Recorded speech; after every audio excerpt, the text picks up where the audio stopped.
தியானத்துக்குரிய தலைப்பு when Jesus becomes everything. இன்றைய நம்முடைய தலைப்பு இயேசு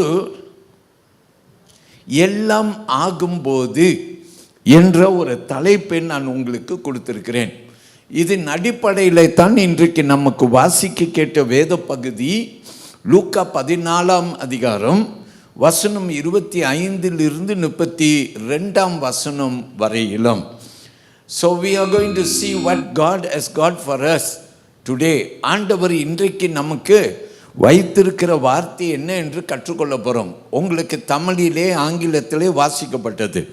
The scripture was read for you in both English and Tamil.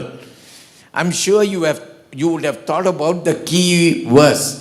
இந்த வசனங்களிலே அடிப்படையான வசனம் எதுவாய் இருக்கும் என்று ஒரு யோசனை செய்திருப்பீர்கள் என்று நான் நினைக்கிறேன்.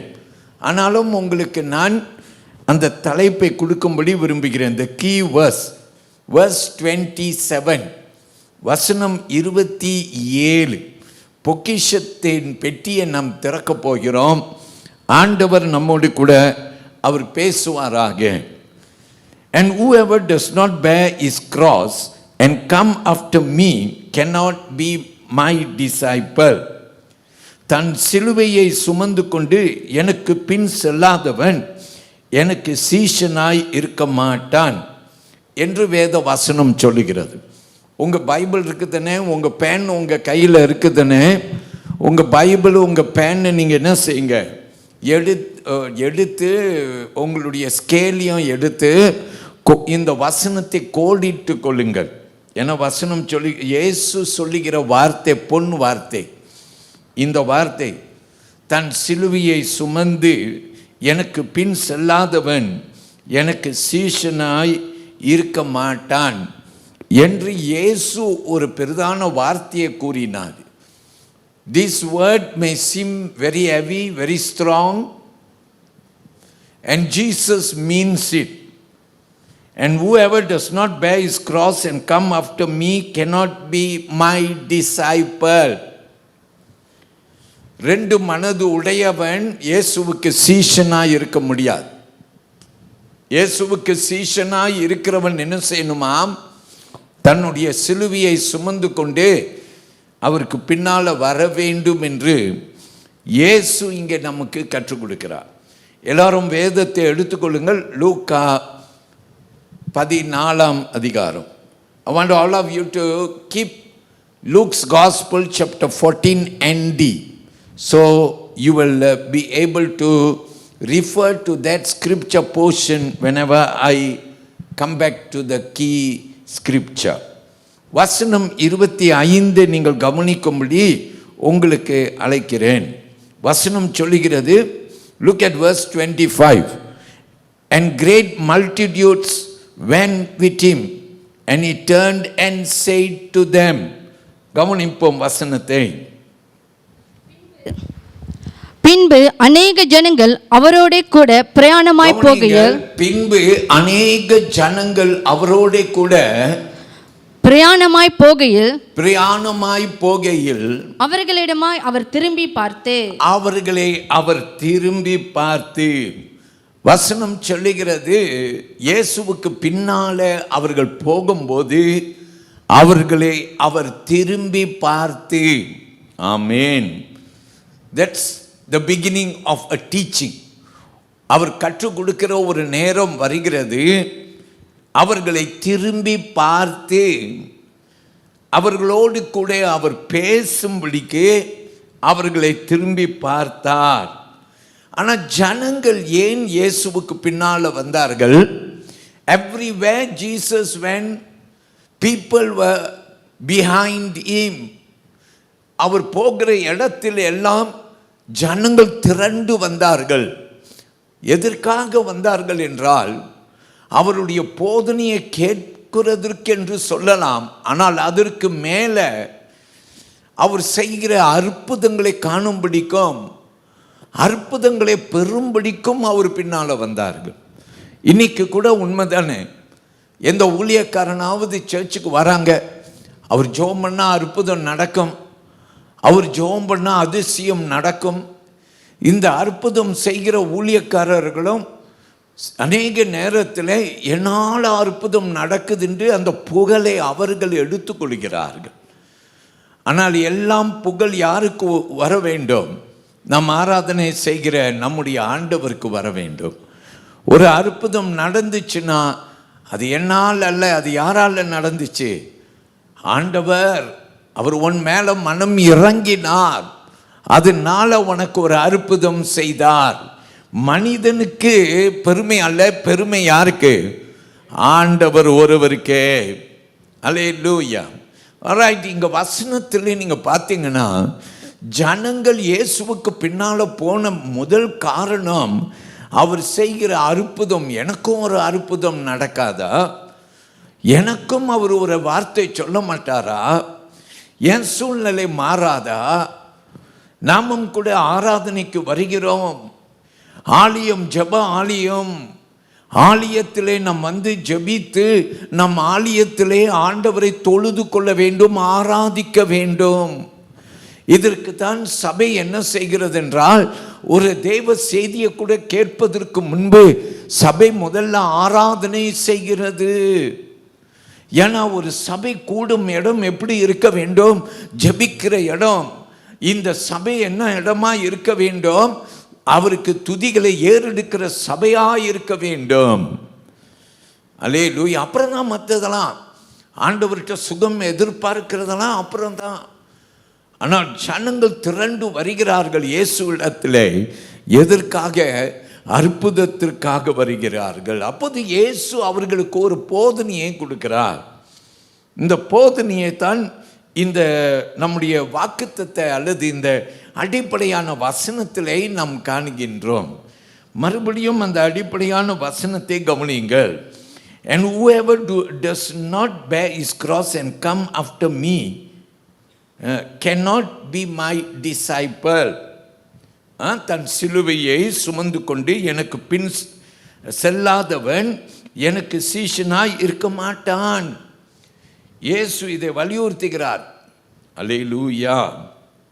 ஒரு ஆண்டவரை விசுவாசிக்கிற ஆண்டவர் பிள்ளைகள் அவரை விசுவாசிக்க வேண்டும். இன்னைக்கு நீங்கள் வந்திருக்கிற நீங்கள் உங்களை ஆண்டவர் விசுவாசிகள் என்று அழைக்கிறார். விசுவாசிகள் அவர்கள் ஆண்டவரை நம்ப வேண்டும். சொல்லுவோமா? ஆமென். அல்லேலூயா. ஒரு சீஷன், இயேசு சொல்றார், ஒரு சீஷன் அவன் சிலுவையை சுமந்து கொண்டு என் பின்னால் வரணும் அப்படின்னு சொல்லி கொடுக்கிறார். ஆமென். அப்போ இயேசுக்கு பின்னால் சிலுவையில் சுமந்து கொண்டு போகிற அந்த சுமை இருக்க, நம் செல்லுகிற அந்த பாதை இருக்க, அந்த பாதை இயேசு சிலுவைக்கு போனார், அது மரண பாதையாக இருந்தது. அல்லேலூயா. அப்போ நம்மை சிலுவையை சுமந்து கொண்டு அவருக்கு பின்னால் வரணும்னு சொன்னார்னா, நீ மரணம் பரியந்தமும் அவர் பின்னால் போகணும். ஆமேன். ஸோ தேவன் நம்மோடு கூட பேசுவார். அந்த வசனம் 27 எடுத்துக்கொள்ளுங்கள். அதில் ஒரு 3 வார்த்தையை உங்களுக்கு நான் சுட்டி காட்டும்படி விரும்புகிறேன். முதல் வார்த்தையானது அவர் சொல்லுகிறார் சுமந்து கொண்டு. ஆங்கிலத்திலே பேர் என்று சொல்லுகிறார். Praise the Lord. என்னன்னு பார்க்கிறோம்? பேர் இஸ் கிராஸ். ஒரு மனுஷன் என்ன செய்ய, ஒரு சீஷன் என்ன செய்யணுமா? இயேசுவுக்கு பின்னால் போகிறவன் சீஷன். நம்ம எல்லாரும் இயேசுவுக்கு பின்னால் போகிற அவருடைய பிள்ளைகள். அப்போ நமக்கு என்ன பேருங்க? சீஷர்கள். விசுவாசி என்று சொல்கிறோம், வேதம் சொல்லுகிறது சீஷர்கள். ஆமேன். அப்போது இந்த சீஷர்கள் என்ன செய்ய வேண்டுமாம்? வசனம் 27 சொல்லுகிறது சுமந்து கொண்டு. என்னத்தனா? 2வது வார்த்தை சிலுவையை என்று, bearing the cross. So these are the 2 words, and the 3rd word will be cannot be my disciple. 3வது வார்த்தை எனக்கு சீஷனாய் இருக்க மாட்டான். ஆமேன். அப்போ இந்த 3 வார்த்தை சுமந்து கொண்டு, என்னத்தை? சிலுவையை சுமந்து கொண்டு என் பின்னுக்கு வரலன்னா எனக்கு சீஷன் இல்லை என்று சொல்லுகிறார். அப்போ இன்றைக்கு நம்மளாம் ஆண்டவருடைய பிள்ளைகள் என்று வந்திருக்கிறோம். நம்ம சிலுவையை சுமந்த பழக்கம் உண்டா? இயேசுவுக்கு பின்னால் போகிற நாம் சிலுவையை சுமந்து கொண்டு போகிற ஒரு பழக்கம் நமக்கு உண்டா? இன்றைக்கு கொஞ்சம் யோசித்து பார்ப்போம். இதில் நான் உங்களோடு கூட தேவனுடைய வார்த்தையை கொண்டு வரும்படிக்கு நான் அதிகமாய் விரும்புகின்றேன். கர்த்தருக்கு மகிமை நாம் செலுத்துவோம். தேவன் பெரியவர். எடுத்துக்கொள்ளுங்கள் வேத வசனத்தை. லூக்கா 14ஆம் அதிகாரம் 25வது வசனத்தில் இருந்து நாம் அங்கே வசனத்தை கவனிப்போம். வசனம் என்ன சொல்லுது? நான் உங்களுக்கு ஆரம்பிக்கும் போது சொன்னேன், இயேசுவுக்கு பின்னால் திரள் கூட்டம் அவருக்கு பின்னால் போய் கொண்டிருக்குது. அப்போது இயேசு திரும்பி பார்த்தார் என்று நான் உங்களுக்கு கூறினேன். இந்த ஜனங்கள் 2 கூட்ட ஜனங்களாக இருந்தார்கள். அதாவது ஒரு பக்கத்திலே நம்ம 2 விதத்திலே ஆண்டவருக்கு பின்னால் போகலாம். இந்த மாம்சத்திலே அவருக்கு பின்னால், ஃபிசிக்கலி அவருக்கு பின்னால் போகலாம், அல்லது ஸ்பிரிச்சுவலி அவருக்கு பின்னால் போகலாம். இங்கே இருக்கிற இந்த கூட்டத்தில் இருக்கிற நம்ம எல்லாரும் 2 வித கூட்டத்தார்களாக இருக்கலாம். மாம்சத்திலே நம்ம சர்ச்சுக்கு வரோம், போகிறோம், எல்லாமே செய்கிறோம். இதெல்லாம் மாம்ச செயல். ஆனால் ஆவியின் செயல் என்று ஒன்று இருக்கு. ஸ்பிரிச்சுவல் வாக் வித் காட் அப்படின்னு ஒரு வாக் இருக்கு. அப்போ இந்த திரள் கூட்ட ஜனங்கள், இயேசுவுக்கு பின்னால் வருகிற ஜனங்கள், திரள் கூட்ட ஜனங்கள் எப்படிப்பட்டவர்கள் என்றால், மாம்சத்திலே அவருக்கு பின்னால் எதிர்பார்ப்போடு வருகிறார்கள். ஏதாவது கிடைக்குமா என்று எண்ணி அவர்கள் இயேசுவுக்கு பின்னால் வருகிறதை பார்க்கிறோம். அவர்கள் விரும்பினதெல்லாம் என்னங்க? இயேசு செய்கிற அற்புதம். இயேசு பிரசங்கம் பண்ணுறாரு, அது கேட்குறதை பார்க்கலாம். அந்த பிரசங்கத்துக்கு முன்போ அல்லது பின்போ வரும் பார்த்தீங்களா அந்த அற்புதம், அதையே அவர்கள் விரும்பினார்கள். அல்லேலூயா. பிரியமானவர்களே, யோவான் 6ஆம் அதிகாரம் 66வது வசனத்துக்கு வாருங்கள். Come with me to John chapter 6 and verse 66. From that time many of his disciples went back and walked with him no more. அது முதல் அவருடைய சீஷரில் அநேகர் அவர் உடனே கூட நடவாமல் பின்வாங்கி போனார்கள். இது யாரா தெரியுமா இருக்கும்? மாம்ச நடை நடந்தவர்கள். யார் பின்மாற்றத்துக்கு போயிடுவா? மாம்ச நடை நடக்கிறவர்கள். அல்லேலூயா. Those who walk physically, not spiritually. Those who walk physically, sooner or later will walk away from Jesus. யாரெல்லாம் மாம்ச நடக்கிறோமோ நம்ம என்ன செய்யக்கூடும்? இந்த இயேசுவை விட்டு விலகி போய்விடக்கூடும். சோதனை வரும்போது, கஷ்டகாலம் வரும்போது, வாழ்க்கையில் எதிர்பார்த்தது நடக்காத போது, இயேசுக்கிட்ட நான் வந்தேன் ஆனால் எனக்கு அற்புதம் நடக்கலைன்னு சொல்லி பின்மாற்றத்துக்கு போகிற கூட்டம் ஏராளம் இருக்கும். அப்போ இன்றைக்கு ராத்திரி நீ எப்படி வந்திருக்கிற? இயேசுக்கிட்ட மாம்ச நடையில் வந்திருக்கிறியா அல்லது நீ ஆவியின் நடையில் வந்திருக்கிறியா? உன் நடை என்ன நடை? What kind of a walk have you walked into this church? Have you come in with your spiritual walk, or are you here physically? Those of us who come physically, when trouble comes, when you face unanswered prayer, you begin to put your step backward. இன்றைக்கு ஆண்டவர் உன்னை அழைக்கிறார். அவருக்கு மகிமை உண்டாவதாக. Bible சொல்லுது, அநேகர் அவரை விட்டு விலகினார்கள். அவர்கள் விலகினதற்கு காரணம் என்ன தெரியுமா? அவருடைய போதனை கடினமாக இருந்ததாம். We all love to hear sweet messages. நல்ல காதுக்கு இனிமையாய் இருக்கிற பிரசங்கம் கேட்கறதுக்கு நமக்கு ரொம்ப ஆசை. கண்டிக்கிற பிரசங்கங்களை கேட்க விரும்ப மாட்டோம். அருமையான தேவனுடைய பிள்ளைகளே, இயேசு அவர் அணைக்கிற நேரத்திலே அணைத்தார், கடிந்து கொள்கிற நேரத்திலே அவர் கடிந்து கொண்டார். அல்லேலூயா என்று நாம் எல்லோரும் கற்றுக்கொள்கிறோம். ஆமென். மத்தேயு சுவிசேஷத்தை எடுத்துக்கொள்ளுங்க. Come with me to Matthew's Gospel. Matthew's Gospel, மத்தேயு சுவிசேஷத்தில் 10ஆம் அதிகாரத்தில் 37ஆம் வசனம். He who loves father or mother more than me is not worthy of me. And he who loves son or daughter more than me is not worthy of me. இது ஒரு கடினமான போதனை இல்லையா? தாயும் தகப்பனையும் கவனிங்க, வாசிக்க கேட்போம். தகப்பனையாவது தாயையாவது என்னிலும் அதிகமாய் நேசிக்கிறவன் எனக்கு பாத்திரன் அல்ல. மகனையாவது மகளையாவது என்னிலும் அதிகமாய் நேசிக்கிறவன் எனக்கு பாத்திரன் அல்ல. வசனத்தை பாருங்க. வசனம் என்ன சொல்லுங்க? தாய் தகப்பனை அல்லது சகோதர சகோதரிகளே, பிள்ளைகளே, என்னை பார்க்கிலும் அதிகமாய் நேசிக்கிறவன் எனக்கு பாத்திரன் அல்ல, நாட் worthy of me அப்படின்னு சொல்றார். இந்த பாடம் கடினமாக இருக்குல்ல. ஃப்ரெண்ட்ஸு சொன்னாலும் பரவாயில்லையே, என் மனைவி, என் தாய், என் தந்தை, நீ நேசிக்கணும், எல்லாரையும் நேசிக்கணும். தாய் தகப்பனை கனம் பண்ணுன்னு தானே வேதம் சொல்லிக் கொடுக்க. 10 கட்டளையில் ஒரு கட்டளை என்ன? தாய் தகப்பனை கனம் பண்ணு. இந்த கணத்திற்கு ஒரு ஆசீர்வாதமும் இருக்குது. தாய் தகப்பனை கனம் பண்ணினால் நீ தேசத்திலே ஆசீர்வாதமாக இருப்பாய் என்று வேதம் சொல்கிறது. யாரெல்லாம் தாய் தகப்பனை கனம் பண்ணாமல் கனவீனப்படுத்திட்டு இருக்கிறீங்களோ குணத்தை உடனே மாற்றிடணும். ஏன் மாற்றிடணுன்னாக்கா, தேசத்தில் நீடித்திருக்க, உன் லைஃப் ஸ்பென் நீடித்திருக்க வேத வசனம் சொல்லி கொடுக்குற. உன் தாய் தகப்பனை நீ என்ன செய்யணுமா? கனம் பண்ணணுமா? ஆனால் இங்கே வேதம் சொல்லுகிறது நீ என்ன செய்யணுமா?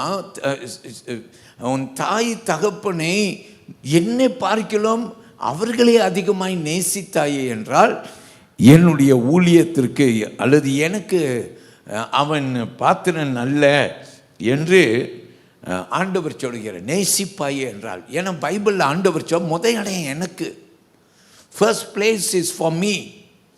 அப்போ இதை நான் கூட்டி சொல்லலாம் உங்களுக்கு. ஒரு வேளை நீங்கள் வேலை செய்கிறீங்க, உங்கள் வேலையை எல்லாத்தையும் பார்க்கிலும் உங்கள் வேலையை ரொம்ப நேசிக்கிறீங்க, எதையும் கிவ் அப் பண்ணுவீங்க ஆண்டவருக்கு, ஆனால் வேலையை கிவ் அப் பண்ண மாட்டீங்க. கர்த்தருடைய பிள்ளையை ஆண்டவர் சொல்ற, எதையும் எனக்கு முன்னால் நீ வைப்பாய் என்றால் நீ எனக்கு பாத்திரன் இல்லை என்று சொல்லுகிறார். நாம் சொல்லுவோம் அல்லேலூயா. ஸோ அப்படின்னா ஆண்டவர் என்ன கேட்குறார்? He is asking for supreme love. மேலான அன்பு, ஒரே அன்பு, நம் எல்லாருக்கும் இருக்க வேண்டிய அன்பு, தெய்வ அன்பு. அப்புறம்தான் இந்த உலக அன்பு எல்லாம். என்னை நேசிக்கணும். பிலிப்பியர் புஸ்தகத்தில் பவுல் எழுதுகிறார், 3ஆம் அதிகாரம் 8ஆம் வசனத்தை எடுத்துக்கொள்ளுங்கள். Come with me to Philippians chapter 3 and verse 8. It says, "Yet indeed I also count all things lost for the excellence of the knowledge of Christ Jesus my Lord, for whom I have suffered the loss of all things, and count them as rubbish that I may gain Christ." பவுல கவனிங்க, அவன் இயேசுவை அறியாத போது அவன் பெருமை பாராட்டினது அவன் படித்த படிப்பு, அவன் இருந்த பரிசெய்ய ஒரு பதவி, இதெல்லாம் பெருமையாக எண்ணினா. என்னைக்கு இயேசுவை தமஸ்கு வழியிலே அவன் சந்திச்சானோ அவன் சொல்கிறான், இப்போ இயேசு தான் எல்லாமே, மற்றதெல்லாம் குப்பை என்று சொல்கிறான். வாசிக்க கேட்போம். அது மாத்திரமல்ல, என் கர்த்தராகிய கிறிஸ்து இயேசுவை அறிகிற அறிவின் மேன்மைக்காக எல்லாவற்றையும் நஷ்டம் என்று எண்ணிக்கொண்டிருக்கிறேன். அல்லேலூயா. எல்லாவற்றையும் என்ன என்று எண்ணிக்கொண்டிருக்கிறேன்? நஷ்டம் என்று எண்ணிக்கொண்டிருக்கிறேன். ஆண்டவர் பெரியவர். இந்த உபவாச காலத்தில் நம்ம இதை பழகி கொள்ளலாம். நீங்கள் உபவாசித்து கொண்டு இருக்கும்போது இந்த சிலுவையின் பாதையின் நடையில் இயேசுடைய இந்த போதனை அவர் சொல்கிறார், நீங்கள் எனக்கு சீஷன் ஆக வேண்டும் என்றால், அல்லேலூயா, தன்னைத்தானே வெறுத்து தன் சிலுவையை சுமந்து கொண்டு என் பின்னால் வரட்டும் என்று சொல்கிறார். அப்போ நாம் கற்றுக்கொள்கிறோம். என்ன கற்றுக்கொள்கிறோம்? இயேசு முதல் இடம் பெற வேண்டும், நாம் கொடுக்கவும் வேண்டும். சொல்லுவோம் அல்லேலூயா. மற்ற எல்லாம் 2வது ஆயிடணும். இதை பழகி கொள்வோமா? இதை பழகி கொள்வோம். அப்போது தேவனுடைய நாமம் நம்ம மத்தியிலே நிச்சயமாக மகிமை அடையும். எல்லாரும் சொல்லுவோம் அல்லேலூயா.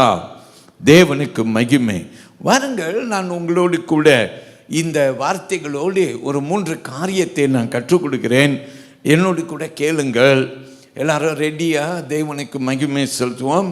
Let us begin with lesson 1. ஒன்றாவது பாடத்தை நான் உங்களுக்கு கற்றுக் கொடுக்கும்படிக்கு நான் விரும்புகின்றேன்.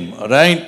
லவ் தட் சர்பாசஸ் ஆல், அனைத்தையும் மிஞ்சும் அன்பு, அல்ல மேலான அன்பு என்று நாம் சொல்லலாம். அல்லேலூயா, கர்த்தருக்கு மகிமை. பிரியமானவர்களே, love that surpasses everything or all, shall we say amen. Look at verse 26. இது முதல் காரியம். பிரியமானவர்களே, நான் சொன்ன காரியத்திலே முதல் பாடமாய் கற்றுக்கொள்வோம். எல்லாவற்றுக்கும் அனைத்தையும் மிஞ்சும் ஒரு தெய்வ அன்பு நமக்கு இருக்குன்னு. ஆமேன். இன்னைக்கு நீங்கள் அப்படி இல்லாமல் மற்றதெல்லாம் நேசிச்சிட்டு இருந்தீங்கன்னா ஆண்டவர்கிட்ட சொல்லுங்கப்பா, என்னை மன்னிச்சிடுங்க. அல்லேலூயா. வாருங்கள், லூக்கா 14ஆம் அதிகாரம் 26வது வசனத்தை நம்ம எல்லாரும் என்ன செய்ய போகிறோம்? நாம் கவனிக்க போகிறோம். Look at verse 26. If anyone comes to me and does not hate his father and mother, wife and children, brothers and sisters, yes, and his own life, also he cannot be my disciple. நாம் கேட்போம். யாதொருவன் என்னிடத்தில் வந்து தன் தகப்பனையும் தாயையும் மனைவியையும் பிள்ளைகளையும் சகோதரரையும் சகோதரிகளையும் தன் ஜீவனையும் வெறுக்காவிட்டால் எனக்கு சீஷனா இருக்க மாட்டான். ஆமேன்.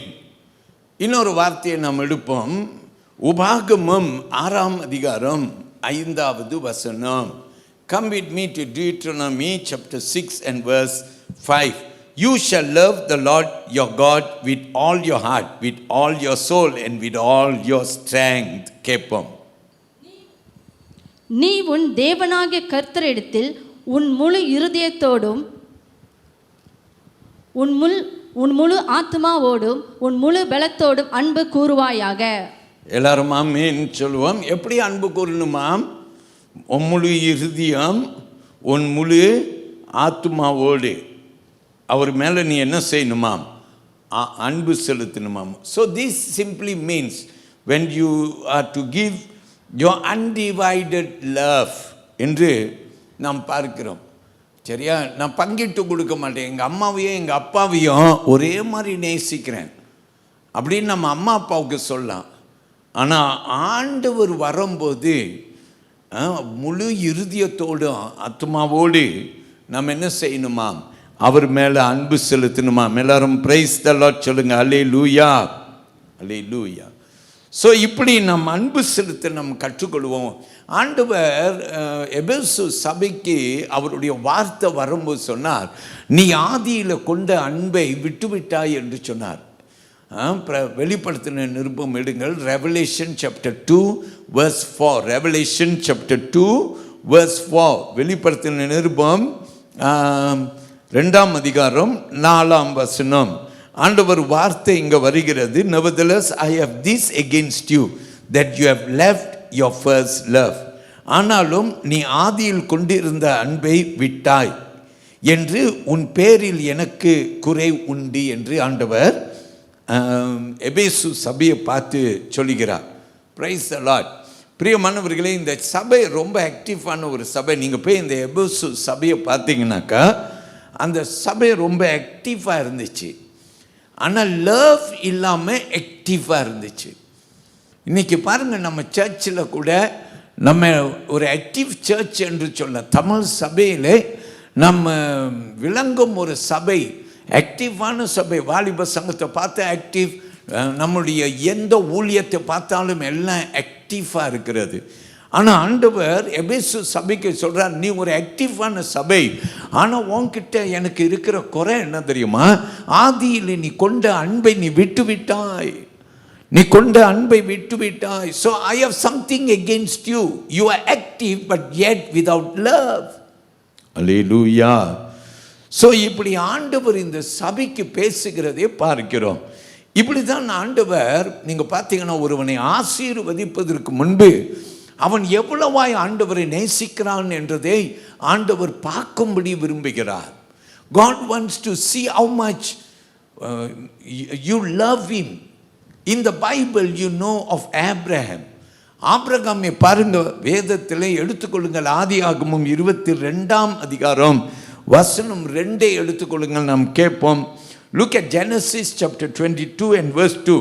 Then he said, take now your son, your only son Isaac, whom you love, and go to the land of Moriah and offer him there as a burnt offering on one of the mountains of which I shall tell you.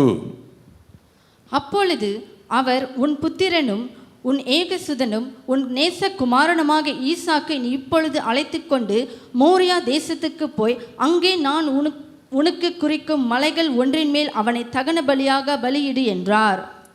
ஆமென். ஆண்டவர் மோசேக்கு என்ன தெரியுமா சொல்லியிருந்தார்? ஒரு வாக்கு கொடுத்தார். உன் சன்னதியை நான் பெரிதாக்குவேன் என்று சொன்னார். உன் சன்னதி ஆசீர்வாதமாக இருக்கும், பூமியை நிரப்பம் என்று எல்லாம் ஆண்டவர் வாக்கு கொடுத்திருந்தார். கொடுத்தது குழந்தை பாக்கியம், ஒரே குழந்தை ஐசக் என்று நாம் பார்க்கிறோம். இப்போ ஆண்டவர் என்ன செய்கிறாரு? வாக்கு இருக்குது, ஐசக் மேலே ஒரு வாக்கு இருக்குது. ஆனால் ஆண்டவர் திடீரென்று சொல்லுகிறார், நீ என்ன செய், உன் குழந்தையை நீ பலி செலுத்தி என்று சொல்லுகிறார். இப்போ ஆபிரகாமுக்கு ஒரு போராட்டம். அதாவது என்ன போராட்டம்னா, இங்கே வாக்கு தத்துவம் இருக்கிறது. குழந்தைய கொடுப்பேன்னு சொன்னார், முதிர் வயதில் கொடுத்தார், ஆனால் கொடுத்துட்டார். ஆனால் அந்த குழந்தை மேலே ஒரு தேவ வார்த்தை இருக்கிறது. இந்த ஈசாக்கு மூலமாய் ஆண்டவர் சன்னதியை பெரிதாக்க போகிறார்.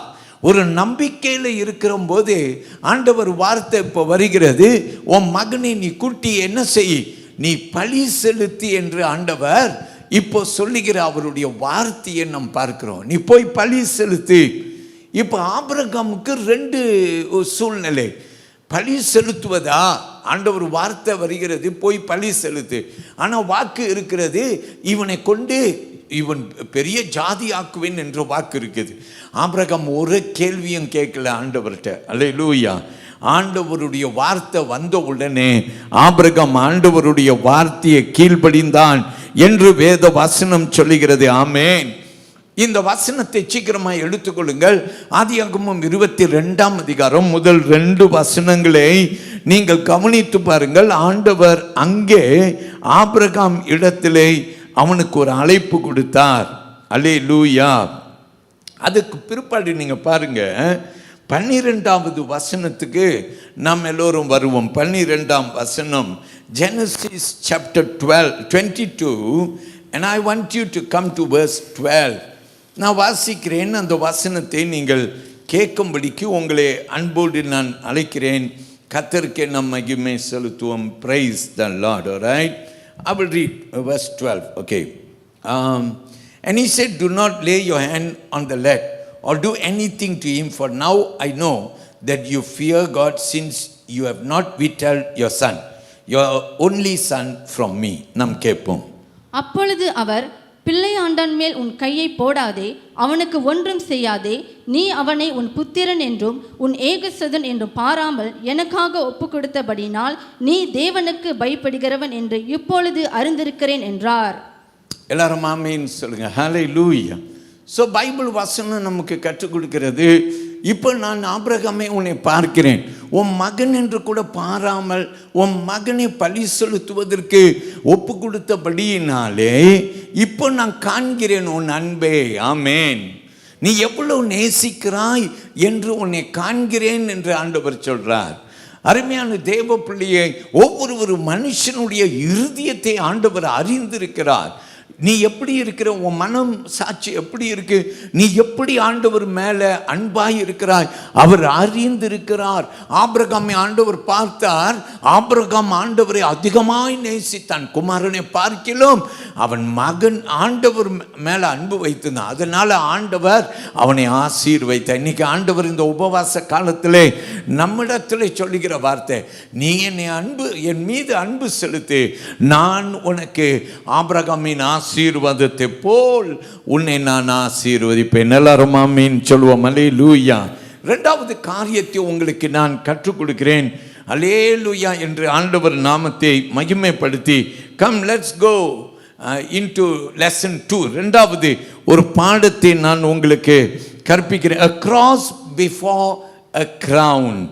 கிரீடத்திற்கு முன் சிலுவை. வசனம் 27 எடுத்துக்கொள்வோம். Come let's Go to Luke's Gospel chapter 14 and verse 27. 27 வசனம். And whoever does not bear his cross and come after me cannot be my disciple. தன் சிலுவையை சுமந்து கொண்டு எனக்கு பின் செல்லாதவன் எனக்கு சீஷனாய் இருக்க மாட்டான் என்று ஆண்டவருடைய வார்த்தை நமக்கு வருகிறது. இதே வார்த்தையை நீங்கள் லூக்கா 9 அதிகாரம் 23வது வசனத்தை பார்க்கலாம். To take up our cross and follow him. If anyone desires to come after me, let him deny himself and take up his cross daily and follow me. பின்பு அவர் எல்லாரையும் நோக்கி, ஒருவன் என் பின்னே வர விரும்பினால் அவன் தன்னைத்தானே வெறுத்து தன் சிலுவையை அனுதினமும் எடுத்துக்கொண்டு என்னை பின்பற்ற கடவான் என்று ஆண்டவர் வார்த்தை வருகிறது. சொல்லுங்க ஆமென். அன்றன்றும் இட்ஸ் a daily experience. ஆமென். சிலுவையை சுமக்கிறது ஒரு நாள் தோறும் ஒரு அனுபவம், ஒரு நாள் அனுபவம் அல்ல, ஒவ்வொரு நாளும் டெய்லி கேரியிங் அவர் cross. It should be our experience. Shall we say praise the Lord? Paul எழுதுகிறார் பாருங்க, கலாத்தியர் 2 அதிகாரம் 20வது வசனத்தில் பவுல் இப்படியா எழுதுகிறார். Let me read Galatians chapter 2 and verse 20. All right. I have been crucified with Christ. It is no longer I who live, but Christ lives in me. And the life which I now live in the flesh, I live by faith in the Son of God, who loved me and gave himself for me. கிறிஸ்துவுடனே கூட சிலுவையில் அறையப்பட்டேன், ஆயினும் பிழைத்திருக்கிறேன். இனி நான் அல்ல, கிறிஸ்துவே எனக்குள் பிழைத்திருக்கிறார். நான் இப்பொழுது மாம்சத்தில் பிழைத்திருக்கிறதோ என்னில் அன்பு கூர்ந்து எனக்காக தம்மைத்தாமே ஒப்பு கொடுத்த தேவனுடைய குமாரனை பற்றும் விசுவாசத்தினாலே பிழைத்திருக்கிறேன். எல்லாரும் ஆமீன் சொல்லுங்க. நாளுக்கு நாள் நான் என்னை சரிப்படுத்திக்கோ. சில பேர் இப்படி தான் சொல்லுவாங்க, நான் நாளுக்கு நாள் என்னை மாற்றிக்கிறேன், என்னை திருத்திக்கிறேன் அப்படின்னு சொல்லுவோம். பவுல் அப்படி இல்லை. அல்லேலூயா. என்னை நான் வெறுத்து, அல்லேலூயா, நான் கிறிஸ்துவோடு சிலுவையிலே அறியப்பட்டேன் என்று சொல்லுகிறார். ஆமேன். சோ பிரியமானவர்களே, இன்றைக்கு இந்த ஆராதனையில் நீங்கள் பவுலை போல சொல்லலாம், ஆண்டவரே என் வாழ்க்கையை நான் உமக்கு ஒப்பு கொடுக்கிறேன். எல்லாரும் ஆமேன் சொல்லுங்க. ஹல்லேலூயா. ரோமர் புத்தகத்தை எடுத்துக்கொள்ளுங்கள். Romans chapter 1 and verse chapter 12 and verse 1. I beseech you therefore, brethren, by the mercies of God, that you present your bodies a living sacrifice, only acceptable to God, which is your reasonable service. அப்படி இருக்க சகோதரரே, நீங்கள் உங்கள் சரீரங்களை பரிசுத்தமும் தேவனுக்கு பிரியமுமான ஜீவ பலியாக ஒப்பு கொடுக்க வேண்டுமென்று தேவனுடைய இரக்கங்களை முன்னிட்டு உங்களை வேண்டிக் கொள்கிறேன். இதுவே நீங்கள் செய்யத்தக்க புத்தியுள்ள ஆராதனை. நாம் சொல்லுவோமா? ஹல்லேலூயா. ஆண்டவருக்கு ஸ்தோத்திரம். ஜீவ பலியாக ஒப்பு கொடுத்து என்று வேத வாசனம். ஆண்டவரே நான் என்னையே ஒப்பு கொடுக்கிறேன். ஈசாக்கு, பவுல், ஆபிரகாம் பலிபீடத்தை உண்டு பண்ணி பலிபீடத்திலே தன் மகனை அவன் செலுத்தினான் என்று வேதம் சொல்கிறது போல, ஆண்டவரே நானே ஜீவபலியாய் என்னை ஒப்பு கொடுக்கிறேன். இன்றைக்கு கர்த்தரிடத்திலே நாம் ஒப்பு கொடுத்தால் தேவன் நம்மை கொண்டு அவர் பெரிய காரியம் அவர் நிச்சயமாய் செய்ய முடியும். எல்லாரும் ஆமீன் சொல்லுங்க. ஹல்லேலூயா. கர்த்தருக்கு மகிமை. ஆல்ரைட். நான் உங்களோடு கூட இன்னும் சில வார்த்தையை சொல்கிறேன், கேளுங்க. அதுக்கு பிற்பாடு 3வது காரியத்தை கற்றுக்கொள்ளலாம். எபிரேயர் புத்தகத்தை எடுத்துக்கொள்ளுங்கள். 11ஆம் அதிகாரம். Come with me to Hebrews chapter 11 and let's come to verse 24 to 26. நாம் எடுத்துக்கொள்வோம். By faith Moses, when he became of age, refused to be called the son of Pharaoh, Pharaoh's daughter, choosing rather to suffer affliction with the people of God than to enjoy the passing pleasure of sin, esteeming the reproach of Christ greater riches than the treasures of Egypt, for he looked to the reward. நாம் கேட்போம். விசுவாசத்தினாலே மோசே தான் பெரியவனான போது பார்வோனுடைய குமாரத்தின் மகன் எண்ணப்படுவதை வெறுத்து அநித்தியமான பாவ சந்தோஷங்களை அனுபவிப்பதை பார்க்கிலும் தேவனுடைய ஜனங்களோட துன்பத்தை அனுபவிப்பதையே தெரிந்து கொண்டு இனிவரும் பலன்மேல் நோக்கமாயிருந்து எகிப்திலுள்ள பொக்கிஷங்களிலும் கிறிஸ்துவ நிமித்தம் வரும் நிந்தையை அதிக பாக்கியம் என்று எண்ணினான். நாம் சொல்லுவோம் பிரைஸ் தி லார்ட். மூன்றாவது காரியத்தை உங்களுக்கு இறுதியாக நான் கற்றுக் கொடுக்கிறேன். Come let's learn the third lesson. மூன்றாவது பாடம், count the cost before you build. வசனம் 28 32 வசனம் வரைக்கும் கட்டுவதற்கு முன் செலவை கணக்கிடு என்ற வார்த்தையை நாம் கற்றுக்கொள்கிறோம். ஆமென். நான் வாசிக்கிறேன், கேட்போம். For which of you intending to build a tower does not sit down first and count the cost, whether he has enough to finish it, lest after he had laid the foundation and is not able to finish it, all who see it begin to mock him, saying, this man began to build and was not able to finish. Or what king going to make war against another king does not sit down first and consider whether he is able with 10,000 to meet him who comes against him with 20,000? Or else, while the other is still a great way off, he sends a delegation and asks conditions of peace. நாம் கேட்போம். உங்களில் ஒருவன் ஒரு கோபுரத்தை கட்ட மனதாயிருந்து அஸ்திபாரம் போட்ட பின்பு முடிக்க திராணி இல்லாமற் போனால் பார்க்கிறவர்கள் எல்லாரும், இந்த மனுஷன் கட்டத் தொடங்கி முடிக்க திராணி இல்லாமற் போனான் என்று சொல்லி தன்னை பரியாசம் பண்ணாதபடிக்கு அதை கட்டி தீர்க்கிறதற்கு தனக்கு நிர்வாகம் உண்டோ இல்லையோ என்று முன்பு அவன் உட்கார்ந்து செல்லும் செலவை கணக்கு பாராமல் இருப்பானோ? அன்றியும் ஒரு ராஜா மற்றொரு ராஜாவோடு யுத்தம் செய்ய போகிற போது தன்மேல் 20,000 சேவகரோடு வருகிற அவனைத்தான் 10,000 சேவகரை கொண்டு எதிர்க்க கூடுமோ கூடாதோ என்று முன்பு உட்கார்ந்து ஆலோசனை பண்ணாமல் இருப்பானோ? கூடாது என்று கண்டால் மற்றவன் இன்னும் தூரத்தில் இருக்கும் போதே ஸ்தானாபதிகளை அனுப்பி சமாதானத்துக்கானவைகளை கேட்டுக்கொள்வானே. நல்லா கவனிங்க.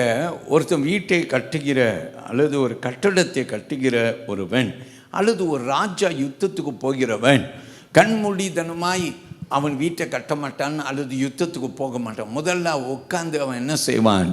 கணக்கீடு செய்வான் என்று வசனம் சொல்லுது. அப்போ இயேசுவுடைய சீஷர் ஆகிற நம்மை பார்த்து ஆண்டவர் சொல்லுகிறார், எனக்கு இடம் கொடுன்னு சொல்கிறார். உன் சிலுவையை சுமந்து கொண்டு என் பின்னால் வா. ஒரு கிறிஸ்தவ வாழ்வு வாழும்போது நிறையா உபத்திரம் வரும், துன்பம் வரும், போராட்டம் வரும். அது எல்லாத்தையும் யோசித்து பார். அவைகளின் மத்தியில் உன் சிலுவையை சுமந்து கொண்டு என் பின்னால் வர நீ ஆயத்தமா? அதை கணக்கெடுத்து பார் என்று சொல்கிறார். கண்மூடித்தனமாய் உன்னை அழைக்கல. அவர் சொல்கிறார், உட்காந்து யோசித்து பார். ஒரு மனுஷன் வீட்டை கட்டும்போது, கட்டடத்தை கட்டும்போது அவன் உட்காந்து கணக்கீடு எடுக்கிறது போல ஒரு ராஜா யுத்தத்துக்கு போவதற்கு முன்பே அவன் கணக்கீடு எடுத்து அதன் பின்பு யுத்தத்துக்கு போகலாமா இல்லைன்னா சமாதானம் பண்ணுவோமா என்று அவன் கணக்கெடுப்பானே. அதே போல கர்த்தருடைய பிள்ளையே, நீ அவருடைய சீஷர் ஆகும்படிக்கு நீ உட்காந்து கணக்கு எடு என்று சொல்லி ஆண்டவர் நமக்கு கற்றுக் கொடுக்கிறார். நாம் சொல்லுவோம் அல்லேலூயா.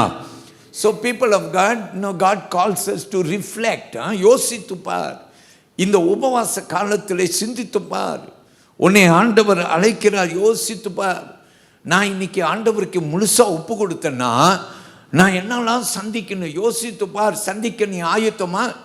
He is not blindly asking you to follow, but once you make your decision, stand by your decision. கண்மூடித்தனமாய் அல்ல, ஆனால் ஒரு முறை நீ தீர்மானம் பண்ணிட்டனா அந்த தீர்மானத்தில் நீ உறுதியாய் நில். ஆமேன் என்று கர்த்தர் நம்மை அழைக்கிறார். அல்லேலூயா. ஆண்டவர் உன்னோடு கூட இருப்பாராக. ரட்சிப்பை இலவசமாய் கொண்டு வந்து நமக்கு கொடுத்த ஆண்டவர், அவர் சொல்றார், சீஷத்துவத்திற்குள் வா என்று அழைக்கிறார். அல்லேலூயா. இன்னைக்கு ரொம்ப பேர் எப்படி தெரியுமா இருக்கிறோம்?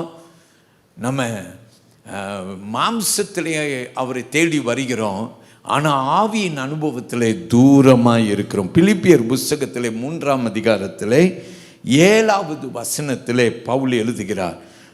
Philippians chapter 3 and verse 7, right? Paul writes, okay, but what things were gained to me, these I have counted loss for Christ. ஆகிலும் எனக்கு லாபமாய் இருந்தவைகளோ அவைகளே கிறிஸ்துவுக்காக நஷ்டம் என்று எண்ணினேன் என்று சொல்லுகிறார். ஆமீன் சொல்லுங்க. ஹல்லேலூயா. ஸோ பிரியமானவர்களே, கிறிஸ்துவுக்குள்ளார நஷ்டமோ எதுவாக இருந்தாலும் நாம் அவரை அண்டிக் கொள்வோம். நிச்சயமாக கர்த்தர் உங்களுக்கு அவர் நல்லதை செய்வார் என்பது அதில் சந்தேகமே இல்லை. எல்லாரும் ஆமென் சொல்லுவோம். அல்லேலூயா.